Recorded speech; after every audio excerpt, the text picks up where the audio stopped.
ಶ್ರೀ ರಾಘವೇಂದ್ರ ಮಠ ದರ್ಶನ ಸಂಕಲ್ಪದ 72ನೇ ಮಠವಾದಂತಹ ನಾವು ಬಂದಿರುವುದು ಬೂದಿಕೋಟೆಯಲ್ಲಿರುವಂತಹ ಶ್ರೀ ರಾಘವೇಂದ್ರ ಸ್ವಾಮಿಗಳ ಒಂದು ಪುರಾತನವಾದಂತಹ ಅತ್ಯಂತ ಪುರಾತನವಾದಂಥದ್ದು ಪ್ರತೀತಿ ಏನಂದ್ರೆ ಒಂದು 4ನೇ ಮಠ ಅಂದ್ರೆ ಮಂತ್ರಾಲಯ ಒಂದು ಸ್ವಶರೀರವಾಗಿ ಬೃಂದಾವನಸ್ಥರಾದ್ಮೇಲೆ ಇದು 4ನೇ ಮಠ ಅಂತ ಪ್ರತೀತಿ ಇದೆ. ಅದರ ಮುಂದೆ ತಿಳಿಸ್ತೇವೆ.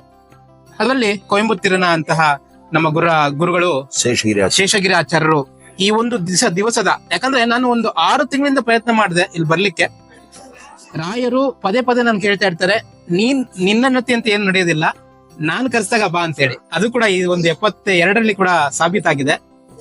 ಅದಕ್ಕೋಸ್ಕರ ಈ ಒಂದು ವಿಶೇಷವಾದ ದಿವಸವನ್ನ ನಮ್ಮ ಆಚಾರ್ಯರು ಅವ್ರ ಮೂಲಕನೇ ತಿಳ್ಕೊಡ. ಗುರುಭ್ಯೋ ನಮಃ. ಹರಿ ಓಂ. ಹರಿ ಓಂ. ಶಾಸ್ತ್ರದಲ್ಲಿ ಒಂದು ಮಾತು ಹೇಳುತ್ತೆ, ಅನೇಕ ಜನ್ಮ ಶತಕೋಟಿಷು ಮಾನುಷತ್ವಂ ಅಂತ. ಮನುಷ್ಯ ಜನ್ಮ ಬರಬೇಕು ಅಂತಂದ್ರೆ 84 ಲಕ್ಷ ಜೀವರಾಶಿಗಳಲ್ಲಿ ಹುಟ್ಟಿ ಕೊನೆಯದಾಗಿ ಮನುಷ್ಯ ಜನ್ಮವನ್ನು ತೆಗಿಬೇಕಾಗುತ್ತೆ. ಹೌದು. ಮನುಷ್ಯ ಜನ್ಮವನ್ನು ತೆಗೆದಾಗ ನಾವು ಏನನ್ನು ಮಾಡಬೇಕು ಏನನ್ನು ಮಾಡಬಾರದು ಅಂತ ಮನುಧರ್ಮಶಾಸ್ತ್ರದಲ್ಲಿ ಬಹಳ ಸ್ಪಷ್ಟವಾಗಿ ಹೇಳಿದ್ದಾರೆ. ಎಷ್ಟು ಸ್ಪಷ್ಟವಾಗಿ ಹೇಳಿದ್ದಾರೆ ಅಂತಂದ್ರೆ, ಯಾವ ಯಾವ ಮನುಷ್ಯ ಯಾವ ಯಾವ ಉನ್ನತ ಕಾರ್ಯಕ್ರಮಗಳನ್ನು ಮಾಡಿದ್ದರಿಂದ ಈ ಸಂಸಾರ ಎಂತಕ್ಕಂತಹ ಬಂಧನದಿಂದ ಬಿಡುಗಡೆಯಾಗಿ ಅವನು ಮೋಕ್ಷಕ್ಕೆ ಹೋಗೋದಕ್ಕೆ ಯೋಗ್ಯತೆಯನ್ನು ಸಂಪಾದನೆ ಮಾಡುತ್ತಾನೆ ಅಂತಂಬುದನ್ನ ಶಾಸ್ತ್ರ ಸುಸ್ಪಷ್ಟವಾಗಿ ಹೇಳುತ್ತೆ. ಬ್ರಾಹ್ಮಣ ಬೆಳಗೆದ್ದ ಮೊದಲು ಸ್ನಾನ, ಸಂಧ್ಯಾ ವಂದನೆ, ದೇವರ ಪೂಜೆ, ಅಧ್ಯಯನ ಮತ್ತೆ ಅಧ್ಯಾಪನ, ದಾನ, ಪ್ರತಿಗ್ರಹ ಇಷ್ಟನ್ನು ಮಾಡಬೇಕು. ಇದರ ಜೊತೆಗೆ ವ್ರತಗಳನ್ನು ನಿಯಮಗಳನ್ನು ಅನುಷ್ಠಾನ ಮಾಡಬೇಕು. ವ್ರತಗಳು ಅನೇಕ ಇದೆ. ಪಯೋವ್ರತ ಅಂದ್ರೆ ಕೇವಲ ಹಾಲನ್ನು ಮಾತ್ರ ಕುಡಿದುಕೊಂಡು 12 ವರ್ಷಗಳ ಕಾಲ ಭಗವದ್ ಧ್ಯಾನವನ್ನು ಮಾಡಿದರೆ ಒಳ್ಳೆ ಮಕ್ಕಳು ಹುಡ್ತಾರೆ ಅಂತ. ವಾಮನ, ಅದಿತಿ ಮತ್ತು ಕಶ್ಯಪರಲ್ಲಿ ಹುಟ್ಟಬೇಕಾಗಿದ್ದರೆ 12 ವರ್ಷ ಕಾಲ ಅವರು ಕೇವಲ ಹಾಲನ್ನು ಮಾತ್ರ ಸೇವನೆ ಮಾಡಿಕೊಂಡು ಭಗವದ್ ಅನುಗ್ರಹವನ್ನು ಪಡೆದಿದ್ದರಿಂದ ವಾಮನಮೂರ್ತಿ ಅದಿತಿ ಕಶ್ಯಪರಲ್ಲಿ ಹುಟ್ಟಿದ್ದಾರೆ. ಆಗ ಆ ಯುಗದಲ್ಲಿ 12 ವರ್ಷಗಳ ಕಾಲ ಸಾಧ್ಯ ಆಯಿತು. ಆದರೆ ಕಲಿಯುಗದಲ್ಲಿ ನಮಗೆ ಅಷ್ಟು ದೇಹ ದಾರುಢ್ಯವೂ ಇಲ್ಲ, ಮತ್ತೆ ನಮಗಷ್ಟೊಂದು ತಾಳ್ಮೆನೂ ಇಲ್ಲ. ಹೀಗಾಗಿ ನಾವು 12 ದಿವಸದ ಕಾಲ ಫಾಲ್ಗುಣ ಮಾಸ ಶುಕ್ಲ ಪಕ್ಷ ಪಾಡ್ಯದಿಂದ ಹಿಡಿದು ಫಾಲ್ಗುಣ ಮಾಸ ದ್ವಾದಶಿ ಪರ್ಯಂತ 12 ದಿವಸಗಳ ಕಾಲ ಈ ಒಂದು ಹಾಲನ್ನು ಮಾತ್ರ ಕೊಡಕೊಂಡು ಭಾಗವತಾದಿ ಸತ್ಯಾಸ್ತ್ರ ಪಾರಾಯಣ ಮಾಡಿಕೊಂಡು ಯಾರು ಸಾಧನೆ ಮಾಡಿಕೊಡ್ತಾರೆ ಅವರೊಂದು ವಿಧವಾಗಿ ಸಾಧನೆ. ಅದರಂತೆ ಭಗವಂತನ ಆದೇಶ ಏನು ಅಂತಂದ್ರೆ, ಆಷಾಢ ಮಾಸ ಶುಕ್ಲ ಪಕ್ಷ ದಶಮಿಯಿಂದ ಹಿಡಿದು ಕಾರ್ತೀಕ ಮಾಸ ಶುಕ್ಲ ಪಕ್ಷ ದಶಮಿ ಪರ್ಯಂತ ಚಾತುರ್ಮಾಸ್ಯ 4 ತಿಂಗಳ ಪರ್ಯಂತ ಭಗವಂತನಿಗೆ ಪ್ರಿಯವಾಗಿರತಕ್ಕಂತಹ ಪದಾರ್ಥಗಳನ್ನು ಬಿಟ್ಟು ನಾವು ಅಡುಗೆಯನ್ನು ಮಾಡಿ ದೇವರಿಗೆ ಸಮರ್ಪಣೆಯನ್ನು ಮಾಡಿ ನಾವು ಸ್ವೀಕಾರ ಮಾಡುವುದು. ಇದಕ್ಕೆ ಚಾತುರ್ಮಾಸ್ಯ ಅಂತ ಹೆಸರು. ಚಾತುರ್ಮಾಸ್ಯ ವ್ರತ. ಇಂತಹ ಚಾತುರ್ಮಾಸ್ಯ ವ್ರತದ ನಿಯಮಗಳೇನು ಅಂತಂದ್ರೆ, ಆಷಾಢ ಶುದ್ಧ ದ್ವಾದಶಿ ದಿನ ಸಂಕಲ್ಪ ಮಾಡಿಕೊಂಡ್ರೆ ಶ್ರಾವಣ ಶುದ್ಧ ದಶಮಿ ಪರ್ಯಂತ ಶಾಖ ವ್ರತವನ್ನು ಆಚರಣೆ ಮಾಡಬೇಕು. ಅಂದ್ರೆ ಯಾವುದೇ ವಿಧವಾಗಿರ್ತಕ್ಕಂತಹ ತರಕಾರಿಗಳನ್ನು ಬಳಸೋ ಹಾಗಿಲ್ಲ. ಅದರಲ್ಲಿ ಹುಣಸೆ ಹಣ್ಣು, ಮೆಣಸಿನಕಾಯಿ ಇತ್ಯಾದಿಗಳೆಲ್ಲವೂ ಸೇರುತ್ತೆ. ಎಲ್ಲವೂ ಕೂಡ ಶಾಖಗಳು ಅಂತ ಅನಿಸ್ಕೊಳ್ಳಿತು. ಇಂತಹ ಶಾಖಗಳನ್ನು ಬಿಟ್ಟು ಹರಿಪ್ರೀತಿಯಾಗಿ ನಾವು 1 ತಿಂಗಳ ಪರ್ಯಂತ ನಿಯಮದಿಂದ ಇರಬೇಕು. ಚಾತುರ್ಮಾಸ್ಯದಲ್ಲಿ ಅನೇಕ ನಿಯಮಗಳು ಹೇಳುತ್ತೆ. ಅದರಲ್ಲಿ ಏಕಭುಕ್ತ, ಏಕಶಯನ, ಮೌನ ವ್ರತ ಇತ್ಯಾದಿಗಳೆಲ್ಲ ಬಹಳ ವಿಶೇಷ ಫಲಕಾರಿ. ಮತ್ತೆ ಶ್ರಾವಣ ಶುದ್ಧ ದ್ವಾದಶಿ, ಶ್ರಾವಣ ಮಾಸ ಶುಕ್ಲಪಕ್ಷ ದ್ವಾದಶಿಯಿಂದ ಹಿಡಿದು ಭಾದ್ರಪದ ಮಾಸ ಶುಕ್ಲಪಕ್ಷ ಗಣಪತಿ ಹಬ್ಬ ಹೋದ ಒಂದು ವಾರದಲ್ಲಿ ಬರ್ತಕ್ಕಂತಹ ದಶಮಿಯಲ್ಲಿ ಆ ಪರ್ಯಂತ ನಾವು ಮೊಸರನ್ನು ಬಿಡಬೇಕು. ಮೊಸರನ್ನು ಬಿಟ್ಟಾಗ ಭಗವಂತ ವಾಮನ ಪ್ರೀತನಾಗಿ ನಮ್ಮ ಜನ್ಮವನ್ನು ಸಾರ್ಥಕ ಮಾಡ್ತಾನೆ. ಮೊಸರೇ ಬಳಸಬಾರದು. ಇದಕ್ಕೆ ಕೆಲವು ನಿಯಮಗಳನ್ನು ಭಗವಂತ ಕೊಟ್ಟಿದ್ದಾನೆ. ಏನು ಉಪನಿಯಮ ಅಂತಂದ್ರೆ, ಮಜ್ಜಿಗೆಯನ್ನು ಚೆನ್ನಾಗಿ ಬೆಣ್ಣೆಯನ್ನಾಗಿ ಮಾಡಿ ತೆಗೆದುಬಿಟ್ಟು ಆಮೇಲೆ ಅದಕ್ಕೆ ಒಂದಕ್ಕೆ 12 ಬಾರಿ ನೀರು ಸೇರಿಸ್ಬೇಕು. ಒಂದು ಪಟ್ಟಿಗೆ 12 ಪಟ್ಟು ನೀರು ಸೇರಿಸ್ಬೇಕು. ಇಂತಹ ಮಜ್ಜಿಗೆಯನ್ನು ಸ್ವೀಕಾರ ಮಾಡಬಹುದು ಅಂತ ಹೇಳಿದ್ದಾನೆ. ಮತ್ತೆ ಶ್ರಾವಣ ಭಾದ್ರಪದ ಆಯಿತು. ಭಾದ್ರಪದ ಶುದ್ಧ ದ್ವಾದಶಿಯಿಂದ ಹಿಡಿದು ಆಶ್ವಯುಜ ಶುದ್ಧ ದಶಮಿ ಪರ್ಯಂತ, ಅಂದರೆ ನವರಾತ್ರಿಗಳ ಮುಗದ ದಶಮಿ ಪರ್ಯಂತ ಹಾಲನ್ನು ಸ್ವೀಕಾರ ಮಾಡಬಾರದು. 1 ತಿಂಗಳ ಪರ್ಯಂತ ಹಾಲು ವರ್ಜ್ಯ. ದೇವರಿಗೆ ಅಭಿಷೇಕಕ್ಕೂ ಹಾಲಿಲ್ಲ, ನಾವು ಬಳಸಿಕೊಳ್ಳುವುದಕ್ಕೂ ಹಾಲಿಲ್ಲ. ಹಾಲಿನ ಪದಾರ್ಥಗಳು ಇಲ್ಲ. ಈ ಎರಡನ್ನು ಬಿಟ್ಟು ಹರಿಪ್ರೀತಿಯಾಗಿ ನಾವು ಬರ್ತಕ್ಕಂತಹ ಯಜ್ಞಕ್ಕೆ ಕ್ಷೀರವ್ರತ ಅಂತ ಹೆಸರು. ಈ ಕ್ಷೀರವ್ರತ ಮುಗಿದ ಮೇಲೆ ಆಶ್ವಯುಜ ಶುದ್ಧ ದ್ವಾದಶಿಯಿಂದ ಹಿಡಿದು ಕಾರ್ತೀಕ ಮಾಸ ಶುಕ್ಲಪಕ್ಷ ದಶಮಿ, ಅಂದ್ರೆ ದೀಪಾವಳಿ ಅಮಾವಾಸ್ಯೆ ಹೋದ 10 ದಿನದ ಪರ್ಯಂತ ಯಾವುದೇ ದ್ವಿದಳ ಬೀಜಗಳನ್ನು ಬಳಸೋ ಹಾಗಿಲ್ಲ. ಅಂದ್ರೆ ಒಡೆದರೆ ಎರಡಾಗಿ ಬೇಳೆಯಾಗಿ ತಯಾರಾಗತಕ್ಕಂತಹದ್ದಕ್ಕೆ ದ್ವಿದಳ ಬೀಜ ಅಂತ ಹೆಸರು. ಇಂತಹದ್ದನ್ನು ಬಿಡಬೇಕು. ಬೇಳೆಗಳು ಬಿಡಬೇಕು. ತರಕಾರಿಗಳಲ್ಲಿ ಒಳಗಿರ್ತಕ್ಕಂತಹ ಬೀಜಯುಕ್ತವಾಗಿರತಕ್ಕಂತಹ ತರಕಾರಿಗಳನ್ನು ಎಲ್ಲವನ್ನು ಬಿಡಬೇಕು. ಕೇವಲ ಬಾಳೆಕಾಯಿ, ಸುವರ್ಣಗಡ್ಡೆ, ಗೆಣಸು, ಮತ್ತೆ ಜೀರಿಗೆ, ಮೆಣಸು, ಮಾವಿನಕಾಯಿ ಇಷ್ಟು ಮಾತ್ರ ಸೇರಿಕೊಂಡು ಭಗವತ್ ಪ್ರೀತಿಯಾಗಿ ಈ ಒಂದು ದ್ವಿದಳ ಬೀಜ ವ್ರತವನ್ನು ಮಾಡಬೇಕು. ಒಂದೊಂದು ವ್ರತವನ್ನು ಮುಗಿದ ಮೇಲೆ ಯಾವ ವ್ರತವನ್ನ ನಾವು ಅನುಷ್ಠಾನ ಮಾಡಿದ್ದೇವೆ ಆಯಾ ದಾನಗಳನ್ನು ಕೊಟ್ಟು ನಾವು ಸ್ವೀಕಾರ ಮಾಡಬೇಕು. ಒಂದು ನಿಯಮ ಇದೆ ಶಾಸ್ತ್ರದಲ್ಲಿ. ನಾವು ಔಷಧ ಏನಾದರೂ ತಯಾರು ಮಾಡಿಸಿದರೆ ಔಷಧವನ್ನು ಕೂಡ ದಾನವನ್ನಾಗಿ ಕೊಟ್ಟು ಪರಿಗ್ರಹ ಮಾಡಬೇಕು. ದಾನ ಇಲ್ಲದೇನೆ ಯಾವುದು ಪರಿಗ್ರಹ ಇಲ್ಲ. ಅದರಂತೆ ಎಲ್ಲವನ್ನೂ ದಾನ ಕೊಡ್ತಾ ಬರಬೇಕು. ನಾವೀಗ ಎಷ್ಟು ದಾನ ಕೊಡ್ತೀವಿ ಮುಂದಿನ ಜನ್ಮಕ್ಕಷ್ಟು ಅನುಭವಿಸೋದಕ್ಕೆ ಅಧಿಕಾರ ಬರುತ್ತೆ. ಅದಕ್ಕೆ ಕನ್ಯಾದಾನವ ಮಾಡಿದವನಿಗೆ ಆದೆ ಮದುವೆಯೇ ಸಾಕ್ಷಿ ಅಂತ ದಾಸರು ಹೇಳ್ತಾರೆ. ಮತ್ತೆ ತೋಡಿದ ಬಾವಿಗೆ ನೀರೇ ಸಾಕ್ಷಿ. ನಾವು ಬಾವಿ ತೋಡಿದ್ದೀವ ಇಲ್ವಾ ಅಂತ ಮೊದಕ್ಕೆ ನೀರು ಬಂದಿರಬೇಕು. ಸುಮ್ಮನೆ ಬಾವಿ ತೋಡಿದ್ವಿ ಅಂತ ಒಂದು ಮಳ ಉದ್ದ ತೋಡ್ಬಿಟ್ರೆ ನೀರು ಬರೋಲ್ಲ. ಅದಕ್ಕೋಸ್ಕರ ಬಹಳ ಶ್ರಮಪಟ್ಟು ಬಾವಿಯನ್ನು ತೋಡಿದರೆ ನೀರು ಖಂಡಿತ ಬರುತ್ತೆ. ಅದಕ್ಕೆ ಭಗವಂತ ಒಪ್ಪಿಗೆ ಕೊಟ್ಟಿದ್ದಾನೆ ಅಂತ ನಾವು ತಿಳ್ಕೋಬೇಕು. ಹೀಗಾಗಿ ಚಾತುರ್ಮಾಸ್ಯವನ್ನು ವ್ರತ ಮಾಡಿದ ಮೇಲೆ ಕೊನೆಯಲ್ಲಿ ಏನಾಗತ್ತೆ ಅಂತಂದ್ರೆ ಎಲ್ಲವೂ ಸ್ವೀಕಾರ ಮಾಡೋದಕ್ಕೆ ಅಧಿಕಾರ ಬರುತ್ತೆ, ತಗೊಳ್ತೀವಿ.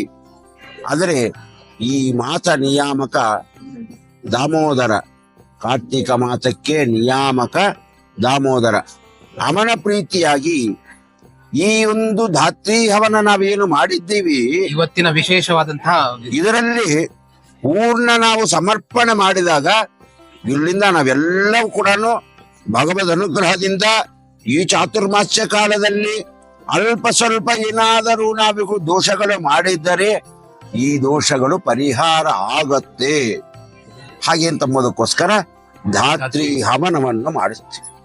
ಧಾತ್ರಿ ಅಂತಂದ್ರೆ ಸಂಸ್ಕೃತದಲ್ಲಿ ಅನೇಕ ಅರ್ಥಗಳಿದೆ. ಭೂಮಿಗೆ ಧಾತ್ರಿ ಅಂತ ಹೆಸರು. ಭೂಮಿ ಪ್ರೀತಿಯಾಗಿ ಇರ್ತಕ್ಕಂತಹ ಎಲ್ಲ ಮಂತ್ರಗಳನ್ನು ಹೇಳಿ ನಾವು ಹೋಮವನ್ನು ಮಾಡಿದಾಗ ನಾವು ಭೂಮಿ ಮೇಲೆ ಮಾಡತಕ್ಕಂತಹ ಎಲ್ಲ ಅಕೃತ್ಯಗಳಿಗೂ ಕೂಡ ಶಮನ ಸಿಗತ್ತೆ.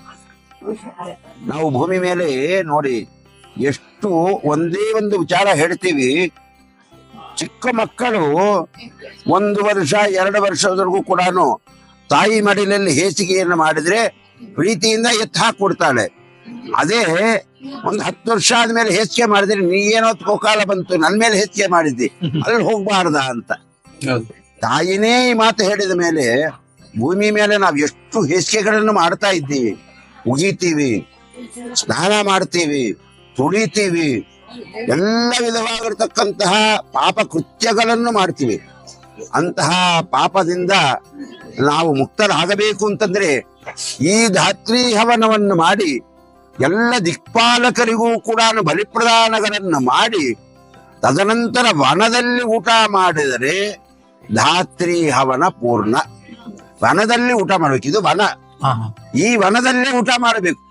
ಎಲ್ಲೋ ಮಠದಲ್ಲಿ ಮಾಡಿದ್ರೆ ಪ್ರಯೋಜನ ಇಲ್ಲ. ಧಾತ್ರಿ ಅಂತಂದ್ರೆ ಸ್ವತಂತ್ರವಾಗಿರ್ತಕ್ಕಂತಹ ಭೂಮಿ. ಇದು ಸ್ವತಂತ್ರ ಭೂಮಿ. ಇಲ್ಲಿ ಏನು ಬೇಕಾದ್ರೂ ನಡೆಯಬಹುದು. ಗಾಳಿ ಬರಬಹುದು, ಪ್ರಕೃತಿಯ ಮಳೆ ಬರಬಹುದು, ಎಲ್ಲವೂ ಕೂಡ ಆಗತ್ತೆ. ಮತ್ತೆ ಧಾತ್ರಿ ಅಂತಂದ್ರೆ ನೆಲ್ಲಿ ಗಿಡ, ಬೆಟ್ಟದ ನೆಲ್ಲಿ ಗಿಡ. ಇಲ್ಲಿ ವಿಶೇಷವಾಗಿ ಭಗವಂತ ಧಾತ್ರಿ ಕೂಡಿಕೊಂಡು, ಅಂದ್ರೆ ನೆಲ್ಲಿ ಗಿಡದಲ್ಲಿರತಕ್ಕಂತಹ ಲಕ್ಷ್ಮೀ ದೇವಿಯರನ್ನು ಕೂಡಿಕೊಂಡು ಆ ದಾಮೋದರ ವಾಸ ಮಾಡ್ತಾ ಇದ್ದಾನೆ. ಅವನ ಸನ್ನಿಧಾನದಲ್ಲಿ 3 ದಿವಸಗಳು ಹವನ ಮಾಡಬಾರದು, ಅವನ ಹತ್ರ ಹೋಗಬಾರದು. ಯಾವ್ಯಾವ ದಿವಸಗಳು ಅಂತಂದ್ರೆ ಭಾನುವಾರ, ಮಂಗಳವಾರ, ಶುಕ್ರವಾರ. ಈ 3 ದಿನಗಳು ನೆಲ್ಲಿ ಗಿಡವನ್ನು ಸ್ಪರ್ಶ ಮಾಡಬಾರದು, ನೆಲ್ಲಿ ಬಳಸಬಾರದು, ನೆಲ್ಲಿ ಗಾಳಿಯನ್ನು ಕೂಡ ಎಳೆಯಬಾರದು. ಅದನ್ನ ಬಿಟ್ಟು ಬಾಕಿ ದಿವಸಗಳಲ್ಲಿ ಈ ಧಾತ್ರಿ ಹವನವನ್ನು ಮಾಡಿಸಬೇಕು. ಇದರಿಂದ ಲೋಕಕ್ಷೇಮ ಆಗತ್ತೆ. ಪುಟ್ರಾಯ್ರೆ, ಏನ್ ಮಾಡ್ತಿದ್ದೀರಾ? ಪ್ರತಿದಿನ ನಮ್ಮ ಅಪ್ಪ ಅಮ್ಮ ನಿಮ್ಮ ಚಾನೆಲ್ ನ ಎಲ್ಲಾ ವಿಡಿಯೋಗಳನ್ನ ನೋಡುತ್ತಾರೆ. ಆದ್ರೆ ಸಬ್ಸ್ಕ್ರೈಬ್, ಶೇರ್ ಮಾಡೋದು ಮರೆತಿದ್ದಾರೆ. ಅದಕ್ಕೆ ನಾನು ಸಬ್ಸ್ಕ್ರೈಬ್, ಶೇರ್ ಮಾಡ್ತಿದ್ದೆ, ಕಮೆಂಟ್ ಕೂಡ ಮಾಡ್ತಿದ್ದೆ. ಹಾಗಾದ್ರೆ ನೀವು ಕೂಡ ಸಬ್ಸ್ಕ್ರೈಬ್, ಶೇರ್, ಕಮೆಂಟ್ ಮಾಡಿ ಪ್ಲೀಸ್. ಯಾಕಂತಂದ್ರೆ ಈಗ ನೋಡಿ, ನಾವೇನಾದರೂ ಒಂದು ಪದಾರ್ಥವನ್ನು ತಯಾರು ಮಾಡಿದ್ದೀವಿ ಅಂತಂದ್ರೆ ಅದನ್ನ ಫಿಲ್ಟರ್ ಮಾಡ್ತೀವಿ. ಫಿಲ್ಟರ್ ಮಾಡಿದಾಗ ಬೇರೆ ಪದಾರ್ಥಗಳೆಲ್ಲ ಕೂಡ ನಿಂತು ಹೋಗ್ಬಿಟ್ಟು, ಬೆಲ್ಲ ಪಾಕ ಮಾಡ್ತಾ ಇದ್ದೀವಿ ಅಂತ ಬೆಲ್ಲವನ್ನು ಮೊದಲಿಗೆ ಕರಗಿಸ್ಬಿಟ್ಟು ಫಿಲ್ಟರ್ ಮಾಡ್ತೀವಿ. ಫಿಲ್ಟರ್ ಮಾಡಿದಾಗ ಕಲ್ಲು ಎಲ್ಲ ಅದರೊಳಗೆ ನಿಂತು ಹೋಗ್ಬಿಡುತ್ತೆ. ಕಲ್ಲು ಕಸ ಎಲ್ಲ ನಿಂತು ಹೋಗ್ಬಿಟ್ಟ ಮೇಲೆ ಬಾಕಿ ಇರತಕ್ಕಂತಹ ಒಂದು ಪದಾರ್ಥವನ್ನು ನಾವು ಬಳಸ್ತೀವಿ. ಹಾಗೆ ನಾವು ಮಾಡ್ತಕ್ಕಂತಹ ಈ ಧಾತ್ರಿ ಹವನದಲ್ಲಿ ಭಗವಂತ ಈ ಪಾಪಗಳನ್ನೆಲ್ಲ ಕೂಡ ಫಿಲ್ಟರ್ ಮಾಡಿಬಿಡ್ತಾರೆ.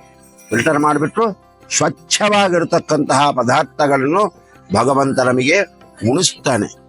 ಇದು ಬಹಳ ವಿಶೇಷವಾಗಿರತಕ್ಕಂತಹ ಚಿಂತನೆ. ಹೀಗಾಗಿ ಭಗವದ್ ಅರ್ಪಣೆ ಅಂತಕ್ಕಂತಹದ್ದು ಬಹಳ ಮುಖ್ಯ. ಇದರಲ್ಲಿ ಪೂರ್ಣಾಹುತಿ ಅಂಗವಾಗಿ ನಾವೆಲ್ಲರ ಕೈನಲ್ಲೂ ಕೂಡ ಪೂರ್ಣಾಹುತಿ ದ್ರವ್ಯಗಳನ್ನು ಮುಟ್ಟಿಸ್ತೀವಿ. ಆ ಮುಟ್ಟಿಸಿದಾಗ ಏನಾಗತ್ತೆ ಅಂತಂದ್ರೆ ನಾವೆಲ್ಲರಿಗೂ ಹೇಳ್ತೀವಿ, ನೋಡಪ್ಪ ಪೂರ್ಣಾಹುತಿ ತಗೊಂಡ್ಬರ್ತಾ ಇದ್ದೀವಿ. ಎಲ್ಲರ ಅವರವರ ಮನಸ್ಸಿನಲ್ಲಿರ್ತಕ್ಕಂತಹ ಬೇಡಿಕೆಗಳನ್ನು ಭಗವಂತನಲ್ಲಿ ಸಮರ್ಪಣೆ ಮಾಡುವುದೇ ಪೂರ್ಣ ಆಹುತಿ. ಆಹುತಿ ಅಂತಂದ್ರೆ ಸಮರ್ಪಣೆ, ಪೂರ್ಣ ಅಂತಂದ್ರೆ ನಮ್ಮ ಮನಸ್ಸಿನಲ್ಲಿರ್ತಕ್ಕಂತಹ ಬೇಡಿಕೆಗಳು. ಈಗ ಎಲ್ಲರೂ ಕೂಡ ಏನೇನೋ ಬೇಡ್ತಾ ಇದ್ದಾರೆ. ಮಂತ್ರಾಲಯ ಪ್ರಭುಗಳಲ್ಲಿ ಹೋಗಿ ಅವರಲ್ಲಿ ಬೇಕಾದಷ್ಟು ಪುಣ್ಯದ ರಾಶಿ ಸುರಿದಿದೆ. ನಾವು ಹೋಗಿ ಬೇಡತಕ್ಕಂತಹದ್ದೆಲ್ಲ ಕೂಡ ಇಹಲೋಕದಲ್ಲಿ ಏನು ಅನುಭವಿಸೋದಕ್ಕೆ ಬೇಕೋ ಅಷ್ಟೇ ಬೇಡ್ತಾ ಇದ್ದೀವಿ. ನನ್ನ ಮಗನಿಗೆ ಒಳ್ಳೆ ಮದುವೆ ಆಗ್ಬೇಕು, ಒಳ್ಳೆ ಉದ್ಯೋಗ ಆಗ್ಬೇಕು, ಅವನಿಗೊಂದು ಮನೆ ಆಗ್ಬೇಕು, ಒಳ್ಳೆ ಮಕ್ಕಳಾಗ್ಬೇಕು, ಇಲ್ಲ ಆರೋಗ್ಯ ಕೊಡ್ಬೇಕು. ಈ 5 ಬಿಟ್ಟು ಬೇರೆ ಏನು ಬೇಡ್ತಾ ಇಲ್ಲ. ಯಾವ ಮನುಷ್ಯ ಧೈರ್ಯವಾಗಿ ಹೋಗಿ ನನಗೆ ವೈರಾಗ್ಯ ಕೊಡಿ ಅಂತ ಬೇಡ್ತಾ ಇದ್ದಾರೆ. ಮಂತ್ರಾಲಯ ಪ್ರಭುಗಳಲ್ಲಿ ಯಾರು ವೈರಾಗ್ಯ ನಿಧಿಗಳನ್ನು ಹೋಗಿ ನಾವು ಕೇಳ್ತಾ ಇಲ್ಲ ನನಗೆ ವೈರಾಗ್ಯ ಕೊಡಿ ಅಂತ. ಅದಕ್ಕೆ ಅವ್ರು ಏನ್ ಬೇಕೋ ಅದನ್ನು ಕೊಡ್ತಾ ಇದ್ದಾರೆ. ನೀವ್ ಏನ್ ಕೇಳಿದ್ರೆ ಯದ್ಭಾವಂ ತದ್ಭವತಿ, ನಿನ್ಗೆ ಏನ್ ಬೇಕೋ ಅದನ್ನ ಮಾತ್ರ ಕೊಡ್ತೀನಿ ಅಷ್ಟೇ. ನೀನ್ ಕೇಳಿದ್ರೆ ಇದ್ದದ್ರೆ ನಾನು ಯಾಕೆ ಕೊಡ್ಬೇಕು ಅಂತ ರಾಯರ್ ಕೂತೀನಿ. ಮಂತ್ರಾಲಯ ಮಹಾನಗಳಲ್ಲಿ ನಾವು ಬೇಡಬೇಕಾದ್ದು ನನಗೆ ಜ್ಞಾನ ಭಕ್ತಿ ವೈರಾಗ್ಯಗಳನ್ನು ಕೊಟ್ಟು ಹರಿಭಕ್ತಿಯನ್ನು ಕೊಡಿ ಅಂತ. ನೋಡಿ, ನೂರಾರು ಗ್ರಂಥಗಳನ್ನು ಮಾಡಿದಿರೋ ರಾಯರು. ಮಾಡಿದರೆ ಒಂದೊಂದರಲ್ಲೂ ಕೂಡ ಭಗವಂತನ ಬಗ್ಗೆಯೇ ಹೇಳಿದ್ದಾರೆ ವಿನಃ ಯಾವುದೇ ಲೌಕಿಕ ಸಮಾಚಾರವನ್ನು ತರಲೇ ಇಲ್ಲ. ಅಂತಹ ಮಹಾನಗಳಲ್ಲಿ ಪೂರ್ಣ ಹರಿ ಅನುಗ್ರಹ ತುಂಬಿದೆ. ಭಗವಂತನನ್ನು ಅವರು ಉಪಾಸನೆ ಮಾಡ್ತಾ ಇದ್ದಾರೆ ಅಂತಂದ್ರೆ ಅವರಲ್ಲಿ ಭಗವಂತನ ಅನುಗ್ರಹ ಆವೇಶ ಎರಡೂ ಇರುತ್ತೆ. ಅವರಲ್ಲಿ ಹೋಗಿ ಬೇಡಿಕೊಳ್ಳಬೇಕಾದ್ದು ಮುಕುಂದ ಭಕ್ತಿ ಗುರುಭಕ್ತಿ ಜಾಯೈ ಸತಾಂ ಪ್ರಸತ್ಯೈ ಚ ನಿರಂತರಾಯೈ ಅಂತ. ಆ ಮುಕುಂದನ ಭಕ್ತಿ ಬರಬೇಕು ಅಂತಂದ್ರೆ ನಾವು ಆ ಗುರುಗಳಲ್ಲಿ ಕೇಳಿಕೊಳ್ಳಬೇಕಾದ್ದು, ಭಕ್ತಿಯಿಂದ ಕೇಳಿಕೊಳ್ಳಬೇಕಾದ್ದು, ನನಗೆ ಮುಕುಂದನ ಭಕ್ತಿಯನ್ನು ಅನುಗ್ರಹ ಮಾಡಿ. ಇಲ್ಲಿ ಭಕ್ತಿ ಮಾಡಿದರೆ ಅಲ್ಲಿ ಭಕ್ತಿ ಬರುತ್ತೆ. ಹೀಗಾಗಿ ನಾವು ಈ ವರ್ಷ ಏನಾದರೂ ಡೆಪಾಸಿಟ್ ಮಾಡಿದ್ದರೆ ಬ್ಯಾಂಕ್ನವನು ಬರೋ ವರ್ಷ ಕರೆದು ಹೇಳ್ತಾನೆ, ನೋಡಪ್ಪ ನೀನು 10 ಲಕ್ಷ ರೂಪಾಯಿ ಡೆಪಾಸಿಟ್ ಮಾಡಿದ್ದಿ, ನಿನಗೆ 25,000 ರೂಪಾಯಿ ನಾವು ಇಂಟ್ರೆಸ್ಟ್ ಕೊಡ್ತಾ ಇದ್ದೀವಿ. ನಾವೇನು ಡೆಪಾಸಿಟ್ ಮಾಡಲಿಲ್ಲ, ಸಾಲ ಮಾಡಿಕೊಂಡಿದ್ದೀವಿ. ಬರ್ತಾನೆ, ಏನಯ್ಯ ಜಯಶೀಲಾಚಾರ್ಯರು ಬ್ಯಾಂಕ್ನಲ್ಲಿ ಸಾಲ ತಗೊಂಡಿದ್ದಿ, ಯಾವಾಗ ಕಟ್ತಿ? ಕಟ್ಟಿಲ್ಲ ಅಂದ್ರೆ ಮನೆ ಖಾಲಿ ಮಾಡು. ಅದು ನಾವು ಮಾಡತಕ್ಕಂತಹ ಪಾಪಗಳಿಗೆ ಭಗವಂತ ಅದು ಕೂಡ ಹೇಳ್ತಾನೆ, ಪಾಪ ಮಾಡಿದರೆ ಖಂಡಿತವಾಗಿಯೂ ನೀನೇ ಅನುಭವಿಸ್ಬೇಕು. ಯಾವ ಒಂದು ಪಾಪ ಪುಣ್ಯ ಎರಡೂ ನಾವು ಮಾಡ್ತೀವಿ, ಎರಡನ್ನೂ ಕೂಡ ನಾವೇ ಅನುಭವಿಸ್ಬೇಕು. ಇದಕ್ಕೆ ಅನುಭವಿಸ್ತೀರ ಇರೋದಕ್ಕೆ ಒಂದೇ ಒಂದು ದಾರಿ ಇದೆ. ನಮ್ಮ ಪ್ರಾತಸ್ಮರಣೀಯರು ಮಂತ್ರಾಲಯ ದೊರೆಗಳಿಗೆ ಗುರುಗಳು ವ್ಯಾಸರಾಜರ ಗುರುಗಳಾಗಿರ್ತಕ್ಕಂತಹ ಶ್ರೀಪಾದರಾಯರು ಒಂದೇ ಒಂದು ಮಾತು ಹೇಳಿದ್ದಾರೆ, ಸರಕು ಒಪ್ಪಿಸಿದ ಮೇಲೆ ಸುಂಕ ಉಂಟೇ ದೇವ ಅಂತ. ಎಲ್ಲ ನಿಮ್ಮಲ್ಲೇ ಅರ್ಪಣೆ ಮಾಡಿ ಆಯಿತು. ಅಂದ್ರೆ ನಾವು ಏನು ಕಾರ್ಯಕ್ರಮ ಮಾಡ್ತೀವಿ, ಇವತ್ತು ಒಂದು ಬ್ರಾಹ್ಮಣನಿಗೆ ಒಂದು ಲೋಟ ನೀರು ಕೊಟ್ವಿ, ಶ್ರೀಕೃಷ್ಣಾರ್ಪಣ ಮಸ್ತು ಅಂತ ಅವನ ಮುಂದೆ ಇಡಿ. ಮತ್ತೆ ಒಂದು ಮುತ್ತೈದೆಗೆ ಒಂದು ಅರ್ಶಿನ ಕುಂಕುಮ ಬಳೆ ಕೊಟ್ವಿ, ಅವರಲ್ಲಿ ಅಂತರ್ಯಾಮಿ ಆಗಿರ್ತಕ್ಕಂಥ ಲಕ್ಷ್ಮೀನಾರಾಯಣ ದೇವರಿಗೆ ಅರ್ಪಣೆ ಮಾಡ್ತಾ ಇದ್ದೀವಿ ಅಂತ ಹೇಳಿ ಎಲ್ಲವೂ ಭಗವದ್ ಅರ್ಪಣೆ ಮಾಡತಕ್ಕಂತಹ ಮನುಷ್ಯನಿಗೆ ಪಾಪ ಲೇಪ ಆಗುವುದೇ ಇಲ್ಲ. ಬಂಗಾರಕ್ಕೆ ಅಗ್ನಿಸ್ಪರ್ಶ ಆಗಬಹುದು, ಆದರೆ ಅನುಭೂತಿ ಆಗೋದಿಲ್ಲ. ಅದರ ಅನುಭೂತಿ ಅದಕ್ಕಾಗ ಇಲ್ಲ, ಜಡ. ಹಾಗೆ ಈ ಜೀವವನ್ನು ಜಡ ಮಾಡಿಬಿಡ್ತಾನೆ ಭಗವಂತ. ಎಲ್ಲವೂ ಕೂಡ ತಾನು ಸ್ವೀಕಾರ ಮಾಡಿಕೊಂಡು ಮೋಕ್ಷ ಯೋಗ್ಯರನ್ನಾಗಿ ಮಾಡ್ತಾನೆ. ಅದಕ್ಕೆ ಕನಕದಾಸರು ಒಂದು ಮಾತು ಹೇಳಿದ್ರು, ಸಂಚಿತಾರ್ಥ ಪಾಪಗಳು ಚಿಂಚಿತಾದ ಪೀಡಗಳು ಮುಂಚಿತಾಗಿ ಕಳೆಯಬೇಕು ಸ್ವಾಮಿ ಅಚ್ಯುತ ಅಂತ ಹೇಳಿದ್ದಾರೆ. ಭಗವಂತನ 24 ನಾಮಗಳನ್ನು ಕೂಡ 24 ಪದಗಳಾಗಿ ವಿಭಾಗ ಮಾಡಿ ಚೆನ್ನಾಗಿ ಹೇಳಿದ್ದಾರೆ. ನಾವೇನಾದ್ರೂ ಅಲ್ಪ ಸ್ವಲ್ಪ ದೋಷಗಳು ಮಾಡಿದ್ರೆ ಮುಂಚಿತವಾಗಿ ಕಳೆಬಿಡಪ್ಪ ಮಹಾಪ್ರಭು ಅಂತ ಹೇಳಿ ಪ್ರಾರ್ಥನೆ ಮಾಡಿಕೊಳ್ಳು. ಹಾಗೆ ನಾವು ಮಾಡ್ತಕ್ಕಂತಹ ಚಾತುರ್ಮಾಸ್ಯ ಸಂಪೂರ್ಣ ಫಲವನ್ನು ಭಗವಂತನಲ್ಲಿ ಅರ್ಪಣೆ ಮಾಡಬೇಕು ಅಂತಂದ್ರೆ ಧಾತ್ರಿ ಹವನವನ್ನು ನೋಡಿ, ಧಾತ್ರಿ ಕಥೆಯನ್ನು ಕೇಳಿ, ಧಾತ್ರಿ ಪ್ರಾರ್ಥನೆಯನ್ನು ಮಾಡಿ, ಭಗವಂತ ಕಾರ್ತಿಕ ದಾಮೋದರನಲ್ಲಿ ಈ ಪುಣ್ಯ ಕೂಡ ನೀನೇ ಸ್ವೀಕಾರ ಮಾಡಪ್ಪ ಅಂತ ಹೇಳಿ ಯಾವ ಮನುಷ್ಯರು ಪ್ರಾರ್ಥನೆ ಮಾಡ್ತಾರೆ ಅವರು ಏಕಾದಶಿಯೇ ಮೊದಲಾಗಿರ್ತಕ್ಕಂಥ ಎಲ್ಲ ವ್ರತಗಳನ್ನು, ನಾವು ಪಯೋವ್ರತ ಮಾತ್ರ ಹೇಳಿದೀವಿ, ಇನ್ನೂ ಬಹಳ ಕಠಿಣವಾದ ವ್ರತಗಳೆಲ್ಲ ಇದೆ. ಇಂತಹ ವ್ರತಗಳ ಸಂಪೂರ್ಣ ಫಲವನ್ನು ನಮ್ಮ ಭಗವಂತ ಸರ್ವ ಭಕ್ತರ ಸುಲಭರಾಗಿರ್ತಕ್ಕಂತಹ ನಮ್ಮ ಸ್ವಾಮಿ ಶ್ರೀನಿವಾಸ ಎಲ್ಲರಿಗೂ ಸುಲಭದ ಉಪಾಯ ತಿಳಿಸಿಕೊಟ್ಟಿದ್ದಾನೆ. ಎಲ್ಲರೂ ಬನ್ನಿ, ಚಾತುರ್ಮಾಸ್ಯ ಮಾಡಕ್ಕಾಯಿತಾ ಆಗಲಿಲ್ವಾ, ಅದನ್ನೆಲ್ಲ ಬಿಟ್ಟು ಭಗವಂತ ಮುಂದಕ್ಕೆ ನನಗೆ ವ್ರತ ಮಾಡತಕ್ಕಂತಹ ಒಂದು ಅವಕಾಶವನ್ನು ಮಾಡಿಕೊಡಿ ಅಂತ ಹೇಳಿ ಪ್ರಾರ್ಥನೆ ಮಾಡಿಕೊಳ್ತಾ ಇದ್ದರೆ ಯಾವುದೋ ಒಂದು ಜನ್ಮಕ್ಕೆ ಮಾಡ್ತಾನೆ. ಮಾಡಿದಾಗ ಈ ಜನ್ಮದಲ್ಲಿ ಮಾಡಿದ ಪುಣ್ಯದಿಂದ ಭಗವಂತ ಆ ಜನ್ಮದಲ್ಲಿ ಕೊಟ್ಟಿದ್ದಾನೆ ಅಂತ ತಿಳ್ಕೊಂಡು ಎಲ್ಲವೂ ಕೂಡ ಹರಿ ಸಮರ್ಪಣೆ ಮಾಡಿ ಕಾರ್ತಿಕ ದಾಮೋದರನ ಪ್ರಾರ್ಥನೆಯನ್ನು ಮಾಡಿ ನೀವೆಲ್ಲರೂ ಕೂಡ ಯಥಾಶಕ್ತಿ ಅನುಷ್ಠಾನಗಳನ್ನು ಮಾಡಿ ಭಗವಂತನ ಪರಿಪೂರ್ಣ ಅನುಗ್ರಹಕ್ಕೆ ಪಾತ್ರರಾಗಿ ಮೋಕ್ಷವನ್ನು ಹೊಂದಬೇಕು. ಮೋಕ್ಷ ಅಂತಂದರೆ ಮತ್ತೆ ಜನ್ಮ ಬರದೀರ ಇರತಕ್ಕಂಥದ್ದಕ್ಕೆ ಮೋಕ್ಷ ಅಂತ ಹೆಸರು. ಅದು ಮೋಕ್ಷದಲ್ಲಿ ಭಗವಂತ 3 ಹಂತಗಳನ್ನಿಟ್ಟಿದ್ದಾನೆ ಅಂತ ಶಾಸ್ತ್ರ ಹೇಳ್ತಾ ಇದೆ. ಏನಪ್ಪಾ ಮೋಕ್ಷದಲ್ಲಿ 3 ಹಂತಗಳು ಅಂತಂದ್ರೆ ಸಾಲೋಕ್ಯ, ಸಾರೂಪ್ಯ, ಸಾಮೀಪ್ಯ. ಅಂದ್ರೆ ಅವನ ಲೋಕದಲ್ಲಿ, ಆ ಒಂದು ವೈಕುಂಠ ಲೋಕದಲ್ಲಿ ವಾಸ ಮಾಡುವುದಕ್ಕೆ, ಯಾವುದೋ ಒಂದು ರೂಪದಿಂದ ವಾಸ ಮಾಡುವುದಕ್ಕೆ ಅಧಿಕಾರ, ಅದು ಸಾಲೋಕ್ಯ. ಸಾರೂಪ್ಯ ಅಂತಂದ್ರೆ ಭಗವಂತನ ರೂಪವನ್ನೇ ಅನುಗ್ರಹ ಮಾಡ್ತಾನೆ, ಅದು ಬಹಳ ಬಹಳ ಪುಣ್ಯವಂತರಿಗೆ. ಸಾಮೀಪ್ಯ, ಭಗವಂತನ ಹತ್ರದಲ್ಲೇ ಕೂತುಕೊಂಡು ಭಗವಂತನನ್ನು ನೋಡ್ತಾ ಇರೋದು. ಇದು ಬಹಳ ಒಂದು ವಿಶೇಷ. ಅಂತಂದ್ರೆ ಧ್ರುವ ಚರಿತ್ರೆಯನ್ನು ನೋಡಿದರೆ,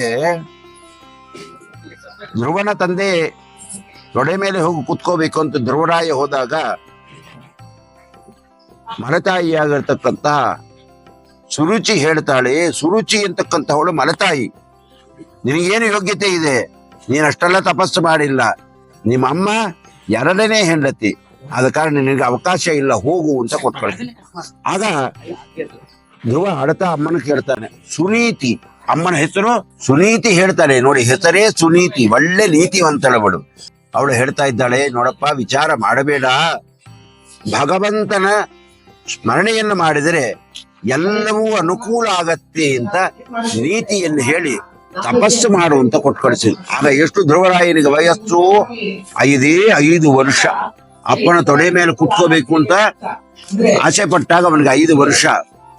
ತಪಸ್ಸನ್ನು ಮಾಡ್ತಾ ಇದ್ದಾನೆ, ಮುದುಕ ಆಗೋಗ್ಬಿಟ್ಟ. ಮುದುಕ ಆಗೋದ ಮೇಲೆ ಒಂದಾನೊಂದು ದಿವಸ ಯಾಕೋ ಭಗವಂತನ ಸಾಕ್ಷಾತ್ಕಾರ ಆಗಲಿಲ್ಲ ಅಂತ ಹೇಳಿ, ಅಷ್ಟುವರೆಗೂ ನಾನು ಮಾಡಿರ್ತಕ್ಕಂತಹ ತಪಸ್ಸು ವ್ಯರ್ಥವ ಅಂತ ಹೇಳಿ ವಿಚಾರ ಮಾಡಿದಾಗ, ಅಷ್ಟುವರೆಗೂ ಹೃದಯದಲ್ಲಿ ಕಾಣಿಸ್ತಾ ಇರ್ತಕ್ಕಂಥ ಭಗವಂತ ಅದೃಶ್ಯ ಆಗೋಗ್ಬಿಟ್ಟ. ಏನ್ ಇದು ಕೂಡ ನಾನು ಮಾಡ್ಲಿಲ್ವಾ, ಇಷ್ಟು ವರ್ಷಗಳು ಮಾಡಿ ಒಳಗ್ ಕಾಣಿಸ್ತಾ ಇದ್ದ ಅಂತ ಅಂದ್ಕೊಂಡೆ, ಒಳಗಡೆ ಕೂಡ ಕಾಣಿಸ್ತಾ ಇಲ್ವೇ ಈಗ ಅಂತ ಕಂಡುಬಿಟ್ಟು ನೋಡಿದಾಗ ಶಂಖಚಕ್ರ ಗದಾ ಪದ್ಮ ಧಾರಿಯಾಗಿರ್ತಕ್ಕಂತಹ ನಾರಾಯಣ ಮೂರ್ತಿ ಧ್ರುವನ ಎದುರುಗಡೆಯೇ ನಿಂತಿದ್ದಾನೆ. ಹೀಗಾಗಿ ಆ ಒಂದು ಭಗವದ್ ದರ್ಶನ ಬಹಳ ದುರ್ಲಭ. 100 ವರ್ಷಗಳ ಧ್ರುವರಾಯ ತಪಸ್ಸು ಮಾಡಿದ ಅಂತಂದ್ರೆ ಆ 100 ವರ್ಷಗಳ ಫಲ ಒಂದೇ 1 ನಿಮಿಷ ಅಷ್ಟೇ. ಭಗವಂತನ ದರ್ಶನ 1 ನಿಮಿಷ ಆಯಿತು. ಆ 1 ನಿಮಿಷ ಭಗವದ್ ದರ್ಶನ ಆದ್ದಕ್ಕೆ ಭಗವಂತ ಹೇಳಿದ, ನಿನಗೆ ಅಂತ ಒಂದು ಲೋಕವನ್ನು ಕೊಡ್ತೀನಿ ಅಂತ ಹೇಳಿ ಧ್ರುವ ಲೋಕವನ್ನು ಸೃಷ್ಟಿ ಮಾಡಿ ಕೊಟ್ಟ. ಈಗಲೂ ಕೂಡ ನಕ್ಷತ್ರ ಮಂಡಲಗಳಾದ ಮೇಲೆ ಧ್ರುವ ಮಂಡಲ ಅಂತ ಬರುತ್ತೆ. ಈ ಧ್ರುವ ಮಂಡಲದಲ್ಲಿ ಅಧಿಕಾರವನ್ನು ಮಾಡಿಕೊಂಡು ಭಗವತ್ ಸೇವಾ ಮಾಡ್ತಾ ಎಲ್ಲರಿಗೂ ಕೂಡ ಸಜ್ಜನರಿಗೆ ಧ್ರುವ ನಕ್ಷತ್ರವಾಗಿ ಬೆಳಗುತ್ತಾ ಇದ್ದಾನೆ. ಅದರಂತೆ ನೀವು ಕೂಡ ಸಾಧನೆ ಮಾಡಿಕೊಂಡು ಕಾರ್ತಿಕ ದಾಮೋದರನ ಪ್ರೀತಿ ಪಾತ್ರರಾಗಬೇಕು ಅಂತ ಹೇಳಿ ಪ್ರಾರ್ಥನೆ ಮಾಡ್ತಾ, ಶ್ರೀಕೃಷ್ಣಾರ್ಪಣವತ್ತು ಮಧ್ವೇಶಾರ್ಪಣವತ್ತು. ಎಲ್ಲರಿಗೂ ಶುಭಮಸ್ತು. ಆಯೇನ ವಾಚ ಮನಸೇಂದ್ರಿಯರ್ವ ಬುದ್ಧ್ಯಾತ್ಮನಾಭ ಪ್ರಕೃತಿ ಸ್ವಭಾವಾತ್ ಕರೋಮಿ ಯದ್ಯತ್ ಸಕಲಂ ಪರಸ್ಮೈ ನಾರಾಯಣಾಯ ಸಮರ್ಪಯಾಮಿ. ಸರ್ವಂ ಶ್ರೀಮನ್ನಾರಾಯಣಾಯ ಸಮರ್ಪಯಾಮಿ. ಶ್ರೀಕೃಷ್ಣ ಶ್ರೀಕೃಷ್ಣ ಶ್ರೀಕೃಷ್ಣ. ಹೀಗೆ ಈ ಒಂದು ಮಠದರ್ಶನ ಸಂಕಲ್ಪ ಸುತ್ತಾಡುತ್ತಿದ್ದ ನನಗೆ ಈ ಒಂದು ದಾತ್ರಿ ಹೋಮದ ಸಮಯದಲ್ಲಿ ಹಾಗೂ ಕಾರ್ತಿಕ ದಾಮೋದರದ ಒಂದು ಪೂಜೆಯ ಸಮಯದಲ್ಲಿ ಬಂದಂತಹ ಪುಣ್ಯ ಮತ್ತು ಆಚಾರ್ಯ ಸಿಕ್ಕದಕ್ಕೆ ಆಧೀನವಾದ ಪುಣ್ಯ. ಯಾಕಂದ್ರೆ ಅವರು ವಿವರಿಸಿದಂತಹ ಒಂದು ಮಾತು ಪ್ರತಿಯೊಬ್ಬರಿಗೂ ತಲುಪಬೇಕಿದು. ಯಾಕಂದ್ರೆ ಚಾತುರ್ಮಾಸ ವ್ರತ ಮತ್ತೆ ಎಲ್ಲರೂ ಅನ್ಕೊಂತಾರೆ ಬರೀ ದುಡ್ಡು ಕೊಟ್ರೇನೆ ನಮ್ಗೆ ದೇವ್ರು ಸಿಗ್ತಾನೆ ಅಂತ. ದುಡ್ಡು ಅದು ದ್ರವ್ಯ, ಅದು ಬೇಡ. ನಮ್ಮ ಮನಸ್ಸಿಂದ ಏನ್ ಮಾಡ್ತೀವೋ ಅದು ಪರಮಾತ್ಮ ಫಸ್ಟ್ ಬೇಗ ತಲುಪುತ್ತೆ ಅನ್ನೋದು ಇದೊಂದು ಹೋಮದಲ್ಲಾಗ್ಲಿ ಪೂಜಾ ಕೈಂಕರ್ಯದಲ್ಲೇ ಗೊತ್ತಾಗುತ್ತೆ. ಅಂದ್ರೆ ನಮ್ಮ ನಿಷ್ಠೆ ಇರಬೇಕು, ಯಾವುದೇ ಮಾಡೋದಾಗ್ಲಿ ನಿಷ್ಠೆ ಮಾಡ್ಬೇಕು ಅಂತೇಳಿ ನಮ್ಮ ಆಚಾರ್ಯರು ತಿಳಿಸಿದ್ದಾರೆ. ಬಹಳಷ್ಟು ಸಂಕ್ಷಿಪ್ತವಾಗಿ ತಿಳಿಸಿದ್ದಾರೆ. ನಾನು ಈ ಮಾತನ್ನು ಮುಗಿಸ್ತೇನೆ. ಮತ್ತೆ ಮಠದರ್ಶನ ಸಂಕಲ್ಪವನ್ನ, ರಾಯರ ದರ್ಶನವನ್ನ ಮುಂದೆ ನೋಡೋಣ ಬನ್ನಿ. ಶ್ರೀ ಗುರುಭ್ಯೋ ನಮಃ. ರಾಯರ ಭಕ್ತ ಚಾನಲ್ ನೋಡ್ತಕ್ಕಂಥ ವೀಕ್ಷಕರಿಗೆ ಪ್ರತಿಯೊಬ್ಬರಿಗೂ ನಮಸ್ಕಾರಗಳು. ಭಗವಂತ ಎಲ್ಲರಿಗೂ ಅನುಗ್ರಹ ಮಾಡಲಿ ಅಂತೇಳಿ ಪ್ರಾರ್ಥನೆ ಮಾಡ್ತಾ, ಈ ರಾಯರ ಭಕ್ತ ಚಾನೆಲ್ ನಲ್ಲಿ ಬರುವಂತಹ ಪ್ರತಿಯೊಂದು ಕಾರ್ಯಕ್ರಮವನ್ನ ಪೂರ್ತಿಯಾಗಿ ನೋಡಿ ಹಾಗೂ ಮತ್ತಷ್ಟು ಜನಕ್ಕೆ ಹಂಚಿ ಬೆಂಬಲಿಸುವ ಮೂಲಕ ಸಬ್ಸ್ಕ್ರೈಬ್ ಮಾಡುವ ಮೂಲಕ ನಮ್ಮನ್ನು ಬೆಂಬಲಿಸಿ ಅಂತ ಕೇಳ್ಕೊಂತೇನೆ. ರಾಯರು ಪ್ರತಿಯೊಬ್ಬರಿಗೂ ಆರೋಗ್ಯವನ್ನ, ಭಾಗ್ಯವನ್ನ, ಧನಧಾನ್ಯಗಳನ್ನು ಕೊಟ್ಟು ಚೆನ್ನಾಗಿ ಕಾಪಾಡಲಿ ಅಂತೇಳಿ ಪ್ರಾರ್ಥನೆ ಮಾಡ್ತಾ, ಮಕ್ಕಳಿಗೆ ವಿದ್ಯಾಭ್ಯಾಸಗಳನ್ನು ಕೊಡ್ತಕ್ಕಂಥ ಭಾಗ್ಯ ಕೊಳ್ಳಿ ಅಂತ ಭಗವಂತನ ಪ್ರಾರ್ಥನೆ ಮಾಡ್ತಾ, ಪೂಜ್ಯಾಯ ರಾಘವೇಂದ್ರಾಯ ಸತ್ಯ ಧರ್ಮರತಾಯ ಚ ಭಜತಾಂ ಕಲ್ಪವೃಕ್ಷಾಯ ನಮತಾಂ ಕಾಮಧೇನವೇ ದೂರ್ವಾದಿ ದ್ವಾಂತರವೇ ವೈಷ್ಣವೇಂದ್ರೇ ವರೇಂದ್ರೇ ಶ್ರೀ ರಾಘವೇಂದ್ರ ಗುರುವೇ ನಮೋ ಅತ್ಯಂತ ದಯಾಳವೇ. ಶ್ರೀ ರಾಘವೇಂದ್ರ ಸ್ವಾಮಿ ಮಠದ ದರ್ಶನ ಸಂಕಲ್ಪದಲ್ಲಿ ಶ್ರೀ ರಾಘವೇಂದ್ರ ಸ್ವಾಮಿಗಳ ದೈವಿಕ ಬೋಧನೆಗಳ ಮೂಲಕ ಈ ಆಧ್ಯಾತ್ಮಿಕ ಪ್ರಯಾಣದಲ್ಲಿ ನಮ್ಮೊಂದಿಗೆ ಸೇರಿದ್ದಕ್ಕಾಗಿ ಧನ್ಯವಾದಗಳು. ಈ ಭಾವಪೂರ್ಣ ಅನುಭವವನ್ನು ನೀವು ಆನಂದಿಸಿದ್ದರೆ ಶ್ರೀ ರಾಘವೇಂದ್ರ ಸ್ವಾಮಿಗಳ ಬೋಧನೆಗಳು ಮತ್ತು ಪವಾಡಗಳಿಗೆ ಮೀಸಲಾದ ಹೆಚ್ಚಿನ ಪುಷ್ಟೀಕರಿಸುವ ವಿಷಯಕ್ಕಾಗಿ ರಾಯರ ಭಕ್ತ ಚಾನೆಲ್ಗೆ ಚಂದಾದಾರರಾಗಲು ಮರೆಯಬೇಡಿ. ಅಧಿಸೂಚನೆಗಳನ್ನು ಸ್ವೀಕರಿಸಲು ಬೆಲ್ ಐಕಾನ್ ಅನ್ನು ಒತ್ತಿರಿ ಮತ್ತು ಭಕ್ತಿಯ ಸಾಗರದಲ್ಲಿ ಮುಳುಗುವ ಅವಕಾಶವನ್ನು ಎಂದಿಗೂ ಕಳೆದುಕೊಳ್ಳಬೇಡಿ. ಆಧ್ಯಾತ್ಮಿಕ ಕಂಪನಗಳನ್ನು ಹರಿಯುವಂತೆ ಮಾಡಲು ಸಾಮಾಜಿಕ ಮಾಧ್ಯಮದಲ್ಲಿ ನಮ್ಮೊಂದಿಗೆ ಸಂಪರ್ಕದಲ್ಲಿರಿ. ರಾಯರ ಭಕ್ತ Facebook, Instagram, Twitter, Threads, YouTube, Telegram channel, WhatsApp channel ನಮ್ಮ ಆಧ್ಯಾತ್ಮಿಕ ಕುಟುಂಬದ ಭಾಗವಾಗಿದ್ದಕ್ಕಾಗಿ ಧನ್ಯವಾದಗಳು. ಮುಂದಿನ ವಿಡಿಯೋದಲ್ಲಿ ಮತ್ತೆ ಭೇಟಿಯಾಗುವವರೆಗೂ ಶ್ರೀ ರಾಘವೇಂದ್ರ ಸ್ವಾಮಿಗಳ ಆಶೀರ್ವಾದ ಸದಾ ನಿಮ್ಮ ಮೇಲಿರಲಿ.